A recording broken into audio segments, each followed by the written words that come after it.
Thank you for watching another live edition of the East West Football Podcast. I am Fidel Barraza. Alongside with me, like always, Jerry Martinez, Kendall Willie. What's going on, guys? Man, this thing's like a rodeo, man. It's almost done. We was just at week 4 or 5, and like we were just in the first quarter of the season. This thing is almost done, man. It's the only thing I hate about football, man. About the NFL season, anyway. It flies. It gets away from us, man. It's sad, man. Like it really is sad, and you know where I really feel it for a lot of people that follow football is when their team just misses out in the playoffs. You know what I mean? It sucks. Well, that Go might be two of us on the show. I mean, teams that are going to miss out. So thanks for revving that in, Jerry. Appreciate I'm it. sorry. Well, I was there in Love it. 2020. Trust me, 2020 was not. It was not a great year for my team. Well, technically, the Raiders and the Patriots aren't out of it yet, but it's kind of getting there. Right, Kendall? Yeah, hey, man, where do I start? Like, it's getting there. You might, our chances are slim of making it. The Patriots do got a puncher's chance of making it. Not need a lot of help. Raiders in the same boat as the Patriots, man. It's been a hell of a season for both teams, man. And what is it? It's Patriots out west anyway, out there in Vegas anyway. So Check this out. Let me just get this out of the way. So obviously, I wasn't on the show on Sunday. You guys did great. I missed you guys and whatnot. I was there at the Raiders and Patriots game. Let me tell you, stadium is amazing, beautiful stadium. A lot of Patriots fans there. I would say 55-45 would be, Raiders 55 and 45 Patriots fans. But a lot of Patriots fans, they got loud. It got so loud that the Raiders had to go to a silent count towards the end, right? So obviously the Raiders got out to a big lead, and then that went away in typical Raiders second half fashion. And the last play of the game, for whatever reason, Jacoby Myers decides to throw the ball back to Mac Jones, and Chandler Jones is just right there to catch the ball and stiff arm, and they score. man, that was crazy. I mean, if you haven't catch my last show, I have started my podcast, Ken's Patch Talk. And that's where it's Ken's apostrophe S Patch Talk. I just talked about this, man. I've been talking about it all week. It's been a mess. It was a mess. It seemed like this team here is just taking turns finding a way to lose games. That's what some of the Patriots been doing all year. One week is penalties, next week is turnovers, next week is a bone. This is the most unpatriot team I've seen in my lifetime. Has been a Patriot fan. They're like, what have we known about Patriot teams up under Bill Belichick? They're disciplined. They're disciplined. They do their job, as Bill Belichick say, and they focus on the little things. And that's what we haven't been doing, man. It's every week, every game. It's like I'm gonna find a way to lose this game this week. I'm gonna find it's like they're just taking turns, find a way to lose games. And Jacoby Myers, I don't know what in the hell he was thinking. I don't know why he did that, man. And when I seen it, I told Fidel Priest, I almost cracked my TV. I was that pissed. It was a mess. It's been a disaster from the off season. It's been a disaster. There are a lot of reports coming out that Mac Jones was at odds with the offense. He was struggling in training camp, and we see it right now. Like it's been a mess, man. Hey, I'll be honest with you. To me, Mac Jones did not look good out there either. I mean, I saw him up close and personal. I don't know if this kid is going to be the starting quarterback with this team next season, Well, especially yeah, with all the rumors swirling around of a certain quarterback being a free agent. yeah. I don't think like I said on my show about an hour or so ago. It's tough to judge Mac right now off what's around him and what's been going on the whole offseason and the coaching. It's tough to judge him. So just I'll give him another year, but I don't. Mac Jones is far. Mac Jones is not the problem. It's not Mac. I think it's far from that. Yeah, I mean, if Mac is back next season, I know someone that's probably not going to be back, and that's offensive coordinator Matt Patricia. Well, thank you because you gave me a good segue. Um, I will say this. Look, this kind of hits home a little bit to me, right? Because I will say this. I follow a certain team. Obviously, I don't need to say their name, but the one thing that I've gotten over the years is that I'm delusional, or that the fan base is delusional because we're holding on to a dynasty that happened 27 years ago, or whatever you want to call it. But if you look at what the Patriots' current situation, when is it time that both, not only the Patriots and most importantly, Bill Parcells, and let's go ahead and go Tom Brady a step further. when is Tom Brady and Bill Parcells going to look at themselves in the mirror and see that what they're doing to their careers is not good, man? Because I'll tell you this, Bill Parcells made the biggest mistake by bringing Joe Judge and bringing Matt Patricia in and putting Matt Patricia as the offensive coordinator. Yeah, He is yeah, that's making the Patriots a Bill Belichick, Jerry. Bill Belichick. Bill you mean. Belichick. I'm sorry, Bill Opinion Belichick. of Sorry. Belichick. Bill Belichick really messed up. I'm sorry. He Yeah. really did. I mean, he's really tarnishing his name, what he's done in this league. So, you know, like I said, a lot of people want to get at the Cowboys for being delusional. Yeah. But I mean, hey, come on, coach. You need to get your and stop hooking up your homeboys, man. Hey, Jerry, look, the tuna's probably out there listening to us right now saying, hey, why is Jerry blaming me? I'm at home. You're talking about Bill Belichick. I'm sorry. It's because it goes back and back and back, but it's one of those things where, man, I get fact checked. Belichick and Parcells did work together. So They maybe did, that's man. what it is. They did. But, And they you both know, coached the Patriots. So for those that know, I mean, obviously, everybody knows I've been working on the Cowboy Cast, so I have been fact checked so much on all how much I know about the Dallas Cowboys, right? So, you know, but getting back to it, you know, Belichick needs to get his act together, man, because I'll tell you this. How does this look, man? He messed up by bringing in Joe Judge and Matt Patricia. I mean, he really did, man. He made a mistake. did. I think what was it? How many? I mean, did you count how many snaps that they went without even calling a passing down? A bunch. I mean, were you talking about this past week? Yes, this past week. It's crazy. I think he went like literally like almost 4 series deep without even calling a passing play. Why? What did Belichick say now? Obviously during training camp when all this noise was going on about who's the coordinator. He said, if it doesn't work out, blame who? Blame me. And that, so he said it. So there it is. I will say this. I don't know why, but I called Mac Jones, Mac Wilson also the other day. So I've been getting my names twisted. But getting back on subject, yes, man. I think that the problem is not at the actual players itself, because if you look at Mac Jones last year, he looked really good with Josh McDaniels. And if you look at the situation with the Raiders, it's not Josh McDaniels. It's just that right now it's a transition period for the Raiders. And for the Patriots, Bill Belichick, obviously, you know, he's always been given props because, I mean, 6 Super Bowls, that's hard to do. It's hard to do for anybody. But the one thing Bill Parcells did not plan for was life after Josh McDaniels or life after Tom Brady.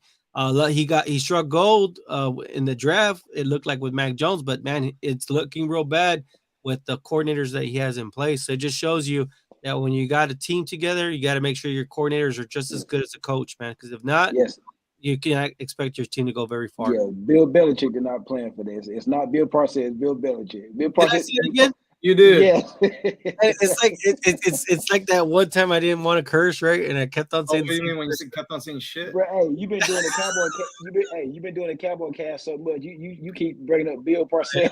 I know, man. I don't know why the tuna.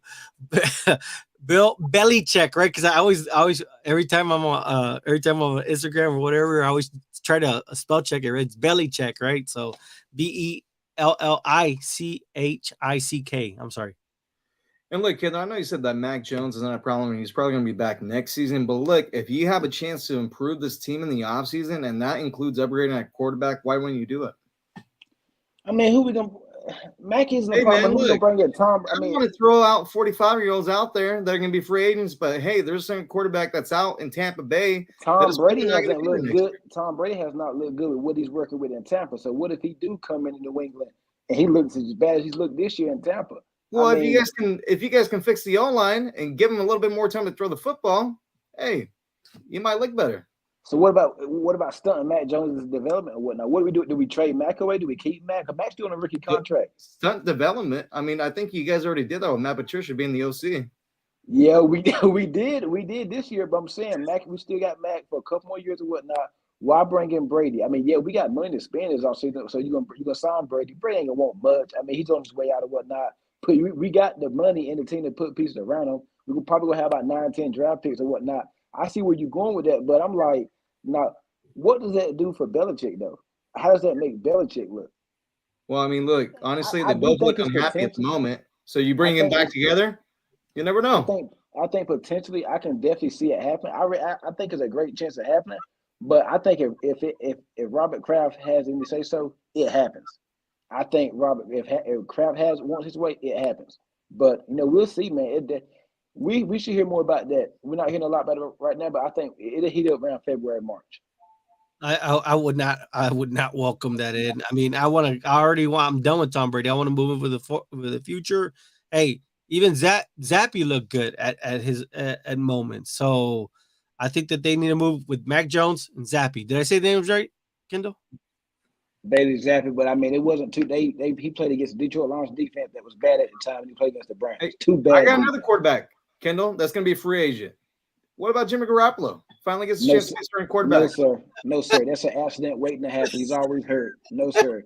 You can blow on him. You can blow on Jimmy G. He'll get hurt. No, sir. Oh, come on, man. He really never got a shot with the Patriots. Hey, I'm all in on Matt. You are. But the question is, are the New England Patriots all in on Mac? They are. I believe they are. What about the Patriots Nation? From what I hear, Pats Nation they love Mac Jones. I didn't hear that at the game. Well, a lot of cursing at Mac and Matt Patricia.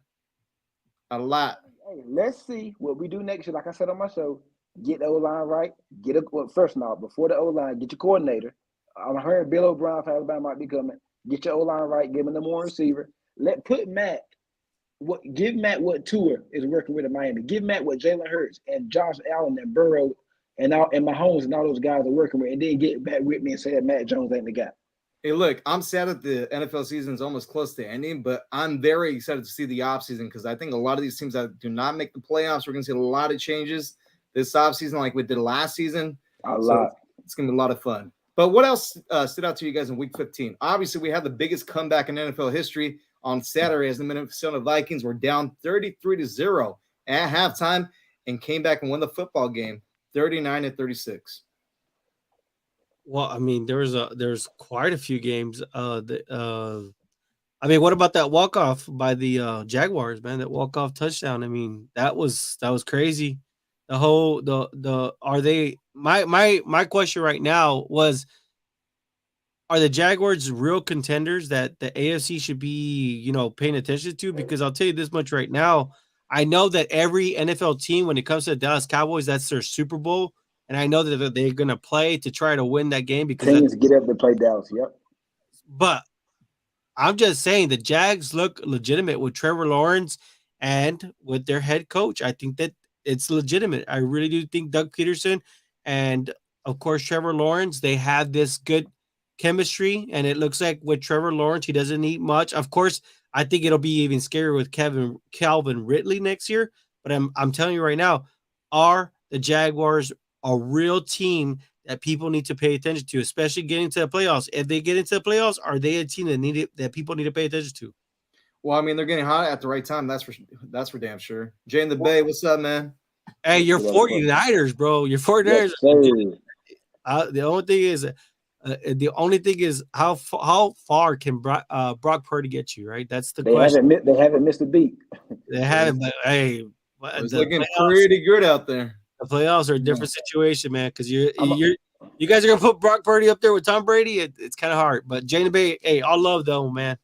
I'm gonna go with the hottest team in the National Football League right now is the Cincinnati Bengals. Down 17-0 with Tom Brady at home in Tampa Bay, came back out in the second half. By the way, the Bengals traveled to Foxborough this week Saturday to play the Patriots. But that was a great comeback by the Bengals, and Tampa's struggles continue. I do think Tampa, if they do make the playoffs, they're gonna get on a little road because they got Arizona, and they got the Panthers and the Falcons, so they should get some wins there, at least 2 out of 3.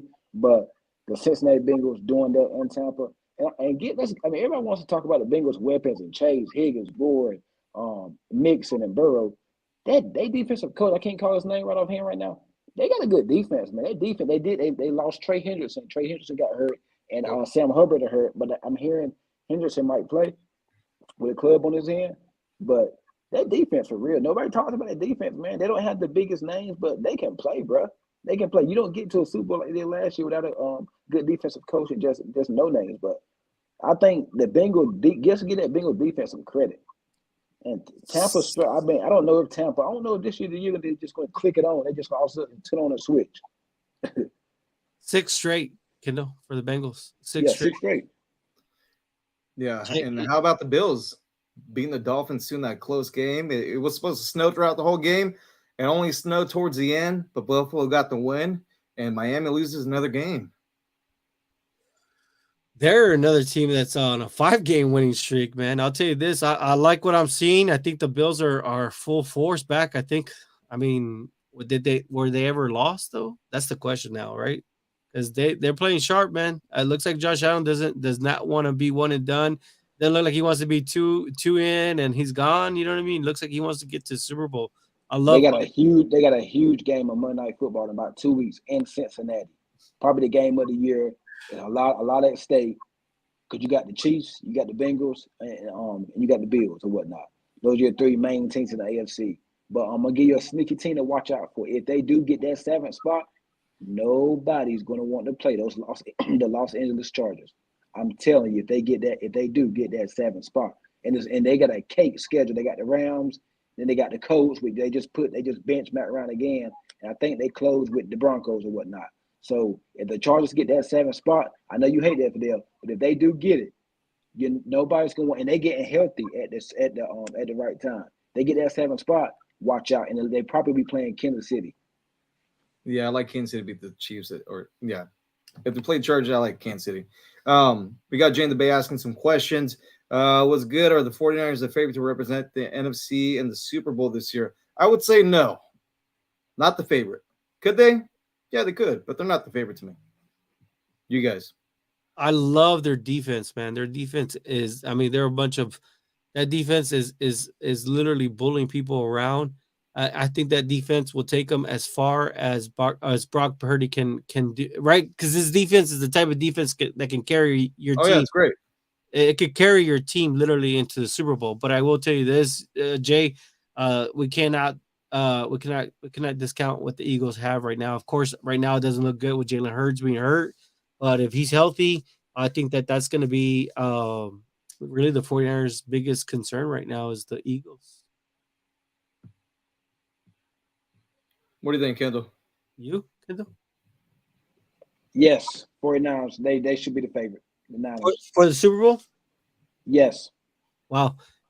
And then he did say it would be. I want to see how they match up against Philly. But I like the 49ers. I've seen enough from San Francisco. Going to Seattle with Brock Purdy, he playing pretty good. Beating Tampa. I know Tampa ain't Tampa Road, but still, they've looked at. I want to see if he can get into a shootout, but probably won't see it because that defense gonna keep them from getting in shootout stuff.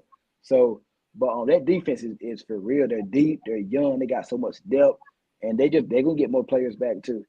I tell you, this is going to be a real good. It's going to be an interesting last stretch 3 games because I believe both the 49ers and the Cowboys are 10-4, right, in the NFC. Yeah, I believe so. So they're both battling for that 5th seat, and I think that 5th seat is nice because I think if you get the 5th, that keeps you away from having to, if you get beyond the first round, that helps you avoid playing like the Eagles, right, who have a first round bye. I think it's lined up to be the 49ers year because they've been to a couple of Super Bowl the past decade. They lost to Baltimore where they had Jim Harbaugh. Then they just lost that one a couple of years ago to the Chiefs and then the Reed, Mahomes and them. So, I mean, they be making these long playoffs. Last year, there was an interception away from making it last year. I think, who was that? The safety that dropped Matt Stafford pass in the playoffs last year. But they should have did it. They should have got there last year. I think this might be probably their best chance right here. There's no world beaters in the NFC. Philly, yeah, they got the best record, but I don't think I think Philly. I think they're a lot of hype. I do think they got some players, and they're good. But when you look at that schedule, who they played and whatnot, I think the 49ers can go into Philly and beat them with that defense. I think they can do it. I like the Eagles, man. I like the Eagles a lot, actually. Matter of fact, I like them to represent the NFC in the Super Bowl. Obviously, big thing, Jalen Hurts being hurt, and we'll talk about that here shortly. That's going to depend on a lot of that. I don't know, man. To me, I need to see him, and I don't know if this is going to happen. I need the Niners to be down double digits and for him to bring the team back But again, they got a really good defense. I don't know if that's going to happen. But essentially, that's what I would like to see, him bringing the 49ers back in the game, especially in a playoff game. It's weird, man. I'll tell you this much right now. From what I've been seeing and hearing and reading, a lot, the two teams that people do not want to see in the NFC are the 49ers and the Lions. For whatever reason, people really expect the Lions to actually make a push into the playoffs. So that's another storyline that we need to be keeping an eye out for. Man, this Detroit Lions team remind me of the Rex Ryan Jets team from when they went in to beat the Patriots and Foxborough years and years ago, and they just got hot at the right time or whatnot. I mean, and then they get healthy too. I don't think nobody want to play Detroit. I don't want to hear that about they don't have they young, they don't have the experience. Man, when you in the NFL, you just got to win on one Sunday. You ain't got to win 4 games out of 7 like in the NBA playoffs. No, you just got to win one game. You got to be the best team, and even if the Lions don't get there or do anything, their future is set up. They're set up big time for success in the future. I mean, I like what they're doing there. Detroit and Jacksonville, those 2 teams there are set up for the future.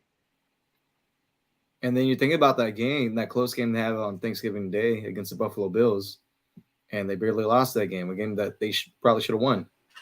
But they're in a good position to win the, or at least make a wild card spot in the NFC.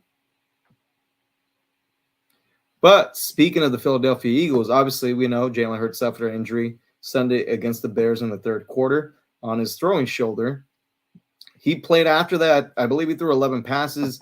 He didn't practice today. He is questionable for that big game in Dallas on Saturday. And obviously, if the Eagles were to win that game, they wrap up the division. They secure that first round bye as well. But the question is, will Jalen Hurts play on Saturday against the Dallas Cowboys? I wouldn't play him. I wouldn't play him. I mean, because I don't see that the Eagles can literally drop 2 games and still close it out with the last game. So just need one game to secure the division. That's all they need is one game to secure the division. And honestly, I think even with Gardner Minshew, you need it. So I would not put Jalen Hurts if he's hurt and he needs time to rest. They should rest him these next 2 weeks because I need him for the playoffs, man. Because I'll tell you this much right now: the way that offense runs, and they need Jalen Hurts as much as that Miles Sanders and or the other running backs they have. As much as those running backs need Jalen Hurts, they vice versa. It goes both ways. That's the only way that offense really clicks, right? And that's the way they get their passing game going and whatnot. So I think that they should sit out Jalen Hurts, and just take this loss and take the next one, and then focus on getting Jalen Hurts healthy, for the playoffs, because that's what really matters. Because if you're trying to finish out the season being the best record in the season, how many teams have we seen that have lost one and gone on to the Super Bowl and actually won the Super Bowl? I mean, yeah. Anybody else? The Eagles had the number 1 seed a few years ago when they had Foles too. So yeah, I agree with you, Jerry. Man, I ain't gonna spend too much time on it. I really feel that like he should sit and Gardner. They can win the game with Gardner Minshew. I like what I've seen with Gardner Minshew, but yeah, I think they should sit it out. And they don't need one game because they already got the number 1 seed locked up for the most part. Nobody's catching that. They just need to win to get division. I think they sit this. I think they got the Giants and the Saints to close out. If I'm not mistaken, I think they'll be all right. Just sit them. I think they should, but I don't think they're going to sit him. I think he's going to play. I mean, just think about it. Micah Parsons a couple weeks back saying that kind of stuff about Jalen. He hears these things. He reads these things, right? It's Christmas Eve. We got football on Saturday. I think he's going to play. I really do. It'd be good for TV, but I don't think the smart thing is you want that's like an ego check. Like, you know what I'm saying? It's not allowing your team to get, obviously they don't want the Super Bowl if they're going to play them, because if this is a serious injury, then you need to treat it like a serious injury. And I'm just saying, like, for a quarterback, one of the most important thing is your shoulders, man, on both of them. So throwing or non-throwing, they're both important. Now I understand if it was a Super Bowl, he played that. You better play him. You know what I mean? Good news for the Eagles is that Dallas Goedert is eligible to come back on Saturday, and that would be a big piece. Last time Gardner Minshew did play, Dallas Goedert did have a big game. So we'll see what happens with Jalen on Saturday. Obviously, today was a very sad day for the NFL as the passing of Franco, the famous Hall of Fame running back of the Pittsburgh Steelers, died at 72. I actually had just heard him last night on Christopher Mad Dog Russo's radio program. He was scheduled to get his jersey retired this Saturday against the Las Vegas Raiders, and Friday was going to be the 50th anniversary of the Immaculate Reception game. And obviously, sad news, you just didn't make it to to see his jersey get Yeah, retired. yeah, very sad, man. Very sad. It's a sad day in Steelers history, whatnot. Still, be a Steelers fan and things like that. We all know what. Well, I don't really remember too much about Franco, but I know he was a great player for the Steelers and whatnot. And just sad, man. The timing and all that, man. This weekend was going to be a big week for him. So just hearts and prayers out for the family of Franco Harris and whatnot, and just tell them to be a Steelers fan, man. Yeah, I know it is. It's tough, man. I mean, I think we're all in Kendall's shoes as far as none of us were really around to see him watch him play. But you know what? The one thing that I always see, I never get tired of seeing, is that replay of him catching the ball. And I know Kendall, you've seen it, and it never gets old. And you know what? He'll forever be a legend for the NFL, right? Because that was like an Odell type moment but during those times. And so, yeah, prayers up to obviously the entire Harris family and all Steelers, right, around the world that watched him and love him and we appreciate him. And thank you for what you did for the NFL. And rest in peace, man. Yeah, and like both teams have a huge game against each other, Raiders and Steelers on Saturday, because the playoff push, right? I mean, we're getting down to the last couple of weeks of the season. There's a lot of teams still in it. So let's talk about some of those teams. Let's start out with the AFC. So obviously, the Tennessee Titans have got some issues. Ryan Tannehill, I don't know if he's going to play the rest of the year. I think they already named Malik Willis the actual starter. So they're in trouble. Baltimore, they're in trouble as well. They just lost to Cleveland this past weekend, right? And we don't know when Lamar Jackson is going to be back. The Los Angeles Chargers, they won that game against Tennessee, so they're locked in right now at the 6th seed. The 7th seed, the Miami Dolphins. I mean, nothing's a sure thing. They lost last weekend against Buffalo. They got a tough game against Green Bay on Sunday. And then you're looking at the bubble. At the 8th seed, you got the New England Patriots. They had a tough loss against the Raiders on Sunday. The New York Football Jets, they've been struggling. Obviously, Mike White got hurt. The tough loss against Detroit Lions on Sunday as well. The 10th seed right now, Jacksonville Jaguars, one of the hottest teams in the league so far, coming back and beating the Dallas Cowboys on Sunday as well. And then you got the Las Vegas Raiders at 11. So let's just talk about the AFC side of things real quick. What teams do you guys think are going to make the playoffs? I think that Tennessee Titans injury for Tannehill is going to be huge because they play in a couple of weeks, or I think next week or whatnot. And that's a huge one because the Jacksonville Jaguars are hot. They're playing some good ball with Trey Lawrence. Doug Peterson got the WP got those guys going. Got the players playing hard or whatnot. I think Jacksonville's gonna mess around, win that division, and be the 4th seed. Yeah, they'll be the 4th. Yeah, I think Jacksonville will be the 4th. They're gonna mess around, win that division, man. It's gonna be a great year for the Jaguars. They're playing some good ball right now in Tennessee. Those two teams are going in different directions. Jacksonville going up, Tennessee going down. Let me double check that. I'm sorry, I was fact checking the Tennessee Titans one. But you're saying shoot, and then on the AFC, man. So are you saying, Kendall, that the Jets are above the Patriots? No, they're actually below. No, they're below because we swept them. We beat them twice. Patriots beat the Jets twice. Okay. So you got the Patriots at 8. You got the Jets at 9. Okay. Damn. Well, let's look at the first picture, right? You said Raiders are facing off against the Steelers right there, and they're both still in the hunt, right? Yeah. So whoever loses is completely out. They're done. Oh, man, Big game. it is a big game. Oh, Because if you think about it, Jacksonville and Jets, they play tomorrow, right? They got a big game Thursday Night Football. So whoever loses that game, they're going to have, well, if Jacksonville loses that game, they'll have their 9th loss of the season. So that's going to put them back because technically Tennessee's still going to be ahead in the division, right? If the Jets lose, they'll be 7-8 and they'll drop down as well. man, this is tough, man. I'll tell you this: that Jets defense is like. Didn't you say this recently, Kendall? That I think they're like literally next season they're going to be a defense to people need to pay attention to. Yeah, yeah.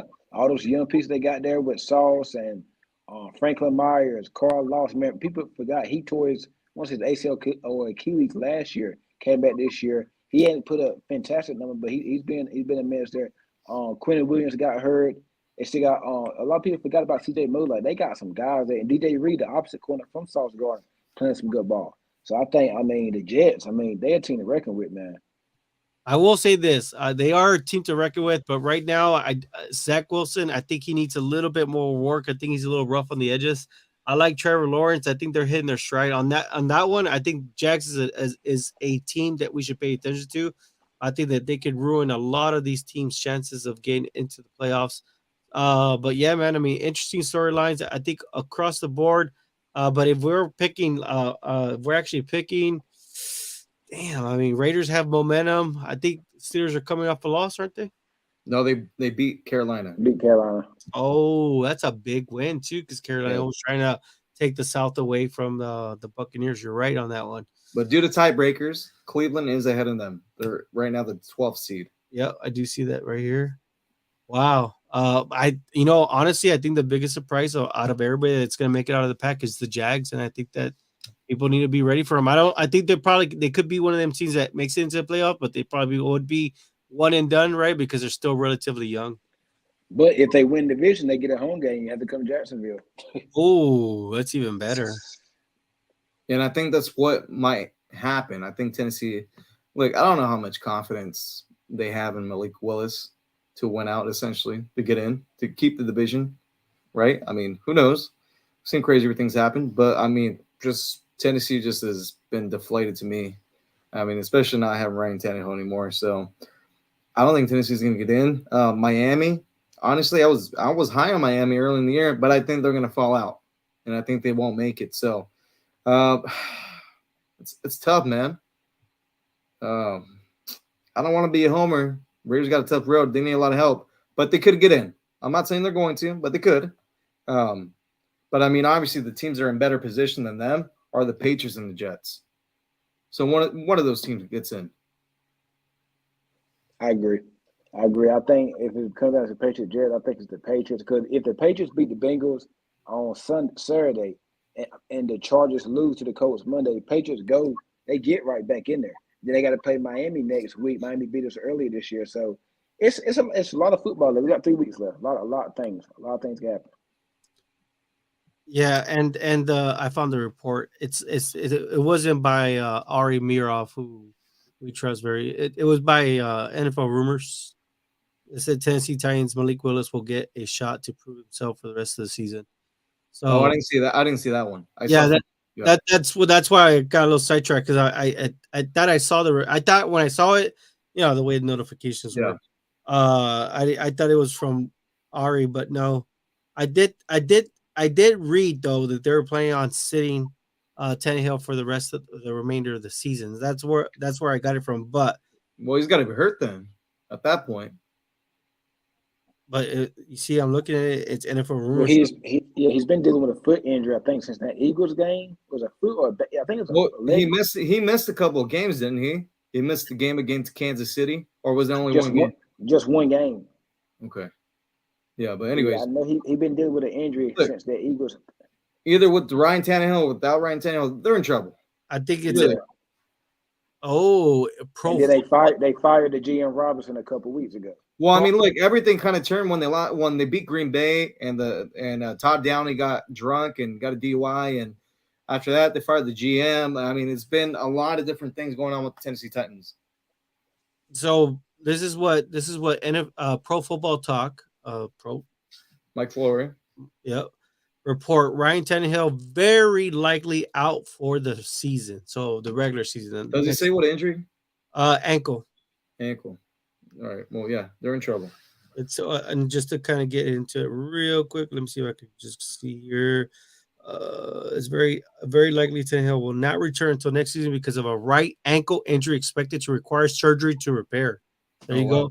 So yeah, if that's the case, I'm sorry, Titans. I know you guys worked your way to get the division, but I think the Jags kind of the Jags crept up on you and they caught up, and they actually beat Tannehill, right? That's what you guys were Yep. talking about. They just beat him. What? Wasn't it last week? It was the week before Cowboys. Yeah. It was right before the Cowboys. So yeah, it's Yeah. unfortunate. We've seen Malik Willis struggle this year. I mean, he is a rookie, so it's going to be kind of hard. But I mean, they still got Derrick Henry. Their defense is still stout. Anything can happen in the AFC, especially that part of the AFC, because the rest are kind of separated, right? When we say separated, we're talking about Chiefs, Bills, and Bengals. I think that those guys are the upper echelons of the AFC And look, more than likely, when we talk again next week, things are going to look a lot different. for sure. So, yeah, it's going to be a very interesting weekend. So let's move on to the NFC side of things. So obviously we got the Eagles at 1, Minnesota at 2, the Niners at 3, Cowboys at 5, and then you got the Bucks at 4. So you have the Bucks having secured a playoff spot. That's why it's like that on there. So they got a big game on Christmas Day against the Arizona Cardinals. You got the New York Football Giants at 6. The Washington Commanders, what a heartbreaking loss that was on Sunday Night Football against the New York Giants at 7. And then on the bubble, you got the Seattle Seahawks at 8, the Lions at 9, the Packers at 10. And the thing that stood out to me is that Tampa can lose their last 2 games and still probably win damn division. It's that damn bad. Well, Kendall, you got the Panthers, Saints, and Falcons all at 5 and 9, and the Bucks 6 at 8. Yeah, but remember they do got to play the Panthers again and the Falcons again. So I mean they can lose against Arizona on Saturday or Sunday whenever they play and still be fine. Like Tampa, if Tampa was in any other division, we wouldn't be talking. They'd been still. You could have been put stuck a fork in them. They in that terrible division. Yeah, but hey, let's remember the Seattle Seahawks. I think it was the last year that Matt Hasselbeck was a quarterback, and it was the first year Pete Carroll was there. They won the division with a bad record. They played the Super Bowl champions at that time, the New Orleans Saints. And we know what happened on Wild Card Weekend. So, yeah, they're bad. Anything's possible. Exactly. Yeah. Anything is possible. But they do look bad, dude. They look bad. I mean, I don't know. They look lost, bro. Like, I don't know. It looks like. What do you think the issue is there? Because I've been trying to stick on the bandwagon of the Bucks, but I'm getting ready to head off. I would have head off a long time ago, like literally like 2 weeks ago, because I'll tell you this much right now. It looks like they do not agree on things. There's obviously something going on. Not to mention only that, but the defense is not playing like the way they were playing a year ago or even the Super Bowl year. You know, you had a bunch of hungry players trying to make names for themselves, and they got paid, and ever since they got paid. I mean, I hate to say that they don't play because they got paid, but I'm just saying, you know,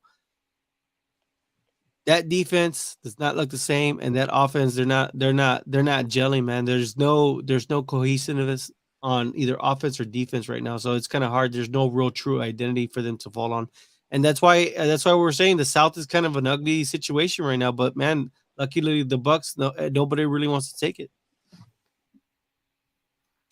The thing that, I think like you said, I think it's some of everything. Tom hasn't been as sharp as, and then you got the 2 injuries they had in the offseason training camp with the 2. I think the tackles or linemen got hurt. Play calling. Bruce Arians been up in the box. Then it's Todd Bowles. It's some type of disconnect there, man. But they just been treading along because that division. If like I just said previously, if we want for the division, we wouldn't be talking about them right. We'd be talking about them in a bad way, but about them not making the playoffs. If they was in any of the division. It's just been bad, but I just say watch out for the Detroit Lions. Watch out for the Lions, and let's not forget about the Packers. They just won Monday against the Rams. It's the ball bounced their way a couple times. They get a couple of good bounces. They still can get up in there. I don't think nobody. Well, I don't care how bad they've been and what their weapons are. You do not want to see Aaron Rodgers in that playoff. Hey, but talk about the Lions, man. Look at their next couple of games. The Panthers. Panthers are. I don't know why they're doing that. And then the Packers. That's not an easy one. It's not an easier one, but it's not a hard one either. And then what was the other one? The other one was I'm sorry, those are the last 2 games. I'm sorry, I was a little bit ahead of myself. Well, I mean, you guys saw the comments that Aaron Rodgers made on Monday night right after the game when they said, "Hey, you're playing the rest of the teams you're playing are over 500." He said, "Well, one of them is at 500," and you know who he was referring to, Detroit Lions. So I think he's going to have something for the Lions when they play here in a couple of weeks. Lions, Bears, and Packers oh my, right? So Yeah, but I mean, to me, I think the Lions are the ones that are going to get in. I really do. Washington's got a really tough game against the Niners this weekend. I don't know how they win that one. I think that bad officiating game, because it was terrible officiating against the Giants, it's going to end up costing Washington. Could you tie with the Giants a couple weeks ago, then you just lost to them at home. Yeah, but look, also Taylor Heineke, you cannot make those mistakes you made on Sunday night. Turn over the ball late in the game. They kick the field goal. At that point, you really don't need a touchdown. You can just milk the clock down and, win the football game. But he had those bad turnovers, so bad, just bad on Heineke's part. unfortunate. It is, but obviously this is a fluid situation, and this is probably going to look different next week. No, you're right, but I do believe that the Lions are surging, and they like you said, they might be the one to get in. So crazy change of events. I mean, who was to think, right? I think they dropped how many straight, Kendall? Because you're better with the numbers. Was it 6 Well, games? they started off 1-6. 1-6. Yeah. So the sky was falling. The defense. Fire Dan Campbell, fire Aaron Glenn. Yeah. Typical Lions. Then Jared Goff. Yeah, it's all Jared Goff's fault. Yeah, number 1 draft pick in the Bryce Young. In the NFL draft. Don't nobody want to play them now. But no. The thing is, if they do make the playoffs, guess what? With the Rams, if the Rams continue to lose, they're gonna have the Lions gonna have like a top 5 pick in the draft because they got the Rams pick. So it's like a win-win for Detroit. Heck yeah. Hey, but check this out though. So the Seahawks right now, they're in the 8th position, right? So they got a really tough game this weekend against the Kansas City Chiefs. They do, man. And the Chiefs still have something to play for. If Buffalo loses to be at the number 1 seed, Detroit's got Carolina. They're a tough team. Seattle beat Detroit early this year, so they get that tiebreaker. Yes, and then the Packers got the Dolphins. Damn, you can't make this stuff up, man. You really can't, man. And you know what? It's Christmas. It's Christmas weekend. There's gonna be a lot of good games. Christmas Eve and Christmas Day. We even got a really I want to say good Monday Night Football game, but it is football, Chargers and Colts, and I think Jeff Saturday's tenure with the Indianapolis Colts ended last week when they blew that 33-0 lead. Cowboys, because ain't nobody opening their gifts on Christmas Eve. Yeah, and like Pat Kerwin said, to say, hey, thanks for being a coach for a little bit. It's time to get back to the booth next season. So, with all that being said, guys, any final thoughts before tonight's show? I want everybody to have a merry, merry, merry Christmas. Be safe and just enjoy some football, some NBA too. But yeah, mainly some football. Yeah, no, thank you all for tuning in, and thank you all for the support, man. We love it. Yeah, thank you everyone out there for watching and listening. But don't worry, we'll see you guys on Saturday morning right before kickoff. With that being said, thank you everyone out there for watching and listening. Have a good night.